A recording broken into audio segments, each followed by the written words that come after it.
මේගොල්ලන් හරි අපි මේගොල්ලන්ට පොඩි හරි මේ එකක් කරනවා සිල් රෙදි හරි මොන රෙදි වලට හරි හොරු ටිකක් බලනවා කතා කරනවා අල්ලනවා ඇතුළට දානවා එළියට දානවා ඒකට අපි කමන්නේ ඕකේ එහෙම හරි කරන එක. හැබැයි මේ රටේ පොදු ජනතාවට තිබ්බ ලොකුම ප්‍රශ්නේ මොකද? මහා බැංකු මංකොල්ලේ.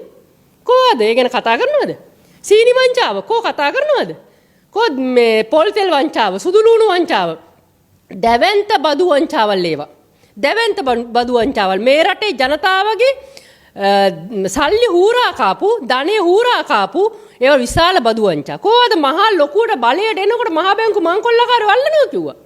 අද ඒ ගැන කතා කරන්නේ නැහැ. හැබැයි සිල් රෙදි බෙදුපේ අපි එහෙම හරි කරන එක ගැන ඇත්තම හොරු අල්ලන එක නම් මේ හොරු සුද්ධ කරන එක අල්ලන එක ගැන ඇත්තම ඒක ගැන සතුටු වෙනවා. ඒක කරන්න ඕනේ.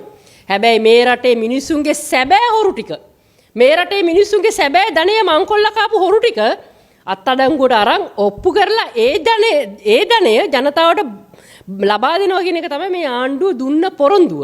අද හැබැයි ඒ පොරොන්දුව ඉෂ්ට කරමින් පවතිනවා වෙනුවට දැන් අවුරුද්දක් කිට්ටු වෙනවා මෙලා තව මාස කිහිපයකින් අවුරුද්දයි මේ ආණ්ඩුවේ බලය අරගෙන.